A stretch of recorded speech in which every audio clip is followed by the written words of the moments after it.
Free will versus determinism. You're faced with a decision. Do you want chocolate or vanilla ice cream? Seems simple, right? But beneath the surface lies a profound philosophical question. Are you really making a choice? Or is it all predetermined? That's the heart of the free will versus determinism debate. Team Free Will champions the idea that we have the power to make choices and shape our own destinies. They're like the defenders of personal freedom, arguing that our decisions are driven by our desires, beliefs, and intentions. It's like saying you're the captain of your own ship, navigating the seas of life with autonomy and agency. For example, when you choose to study for an exam or go for a jog, it feels like you're in control, making conscious decisions based on your preferences and goals. Free will proponents believe in the power of individual choice to shape our lives and shape the world around us. But wait, here comes team determinism, with a different perspective on the matter. They argue that every event, including human actions, is determined by causes that precede it. In other words, our choices are shaped by factors beyond our control, like genetics, upbringing, and environmental influences. For instance, if you knew all the physical and environmental factors influencing someone, you could predict with certainty what decision they would make in any given situation. Determinists believe in a universe governed by cause and effect, where every action is part of a chain reaction stretching back to the beginning of time. Free will reminds us of our capacity for choice and self-determination, empowering us to take control of our lives and shape our own paths. Meanwhile, determinism prompts us to consider the myriad influences that shape our decisions, challenging us to explore the complexities of causality and human behavior. Nature versus nurture. You're sitting there, sipping on your favorite drink and wondering, why am I the way I am? Well, that's where the nature versus nurture debate comes in. Nature. Team Nature says that a lot of who we are comes from our biology, the stuff we're born with, like our genes and body chemistry. These biological bits can affect things like how tall we grow, what color our eyes are, and even our personality traits and talents. For example, if your parents are tall, chances are you'll be tall too. Or if someone in your family struggles with anxiety, you might have a higher chance of feeling anxious too because of your genes. Nurture. Now, Team Nurture talks about how our environment and experiences shape us. This includes things like how we're raised, where we grow up, and the people and things around us. All these factors can influence our beliefs, values, and behavior as we grow up. For instance, if you have a loving and supportive family, you're more likely to feel good about yourself and have good relationships.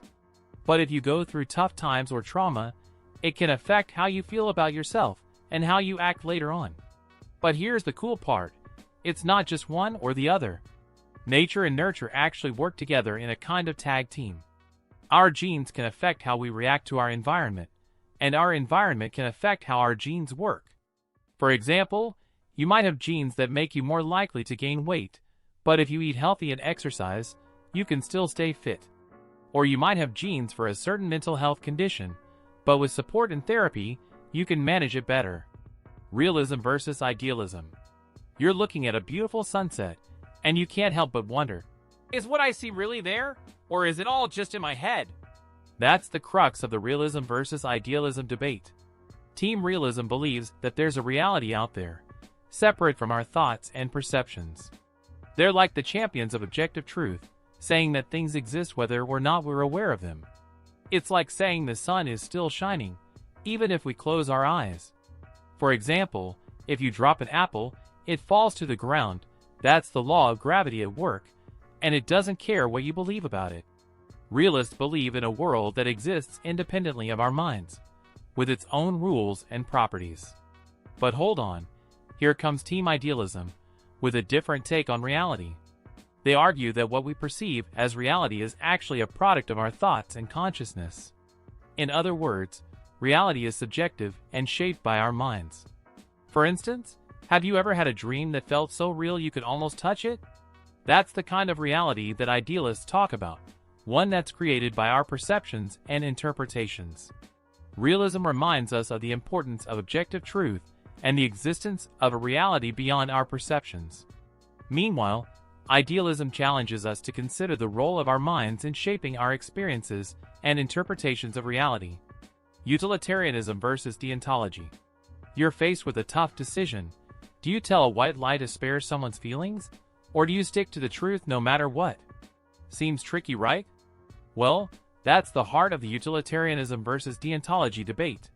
Team Utilitarianism champions the idea that the best action is the one that produces the greatest overall happiness or well-being for the greatest number of people.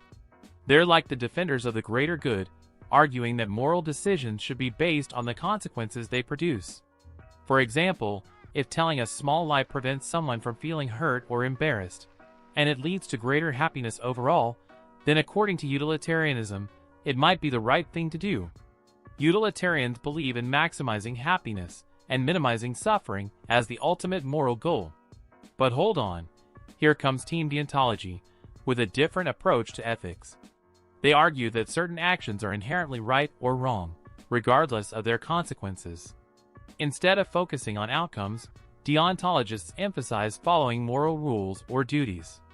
For instance, even if telling a lie would prevent someone from feeling hurt, deontologists would argue that lying is always wrong because it violates the moral principle of honesty. They believe in upholding moral rules or duties, even if it means sacrificing the overall happiness. Utilitarianism reminds us of the importance of considering the consequences of our actions and striving to maximize overall happiness. Meanwhile, deontology prompts us to uphold moral principles and rules, even when it's difficult or goes against the greater good.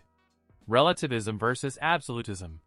You're discussing a hot-button issue with a friend, and you realize you have very different opinions. You might wonder, is there really a right answer, or is it all just a matter of perspective? That's the heart of the relativism versus absolutism debate. Team Relativism believes that moral principles and values are relative. They vary depending on individual beliefs, cultural norms, and societal conventions. They're like the champions of tolerance, arguing that what's considered right or wrong can differ from person to person or culture to culture. For example, something that's considered taboo in one culture might be perfectly acceptable in another. Relativists emphasize the importance of understanding and respecting diverse perspectives, recognizing that there's no single, universal standard of morality. But hold on, here comes Team Absolutism, with a different perspective on morality. They argue that certain moral principles and values are absolute. They hold true for everyone, everywhere, regardless of cultural or individual differences. Absolutists believe in objective, universal truths that transcend personal opinions or societal norms. For instance, murder is universally regarded as wrong, regardless of cultural differences or personal beliefs. Absolutists emphasize the importance of upholding moral standards and principles, even when they clash with cultural or societal practices. Relativism reminds us of the importance of cultural diversity and individual perspectives, fostering tolerance and understanding.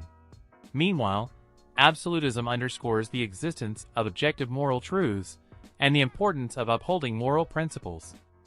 Materialism versus dualism. You're pondering the mysteries of consciousness, and you wonder, what is the mind made of?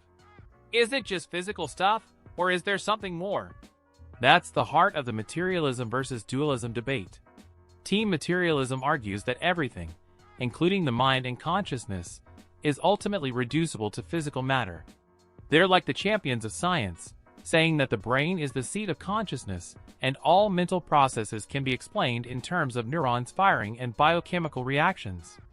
For example, when you feel happy or sad, materialists would attribute those emotions to chemical processes in the brain. They believe that understanding the brain's structure and function is the key to unlocking the mysteries of the mind. But hold on, here comes Team Dualism, with a different perspective on the mind-body relationship. They argue that the mind and body are two separate entities, the physical body and the non-physical mind or soul. Dualists believe that consciousness cannot be fully explained by physical processes alone. For instance, when you're lost in thought or experiencing emotions, dualists would say that these mental phenomena are not reducible to brain activity. They believe in the existence of an immaterial aspect of consciousness that transcends the physical realm. Materialism highlights the importance of scientific inquiry and empirical evidence in understanding mental processes. Meanwhile, dualism prompts us to consider the possibility of non-physical aspects of consciousness and the limits of scientific explanation. Hedonism versus Eudaimonism.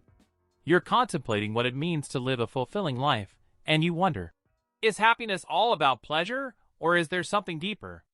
That's the heart of the hedonism versus eudaimonism debate. Team hedonism argues that the ultimate goal of life is to maximize pleasure and minimize pain. They're like the champions of enjoyment, saying that the pursuit of pleasure, whether it's through sensory experiences, indulgence, or gratification, is the key to happiness. For example, when you eat your favorite dessert or spend a day at the beach, hedonists would say that these experiences contribute to your overall well-being. They believe that pleasure is the ultimate measure of a good life. But hold on, here comes Team Eudaimonism, with a different perspective on happiness and fulfillment. They argue that true happiness comes from living a virtuous and meaningful life. Eudaimonists believe that fulfillment comes from personal growth, moral excellence, and the pursuit of meaningful goals. For instance, when you engage in acts of kindness, pursue your passions, or work towards self-improvement, eudaimonists would say that these actions contribute to your eudaimonia, or flourishing. They believe that true happiness is found in living in alignment with our values and purpose. Hedonism reminds us of the importance of enjoying life's pleasures and seeking moments of joy and satisfaction. Meanwhile, eudaimonism prompts us to consider the deeper sources of fulfillment and meaning, challenging us to live with purpose and integrity. Empiricism versus rationalism. You're pondering how we come to know things about the world, and you wonder, is it all about what we observe, or is there more to it? That's the heart of the empiricism versus rationalism debate. Team empiricism argues that knowledge comes primarily from our experiences and observations of the world. They're like the champions of the senses, saying that we learn through our senses, seeing, hearing, touching, tasting, and smelling. According to empiricists, all knowledge ultimately stems from sensory perception.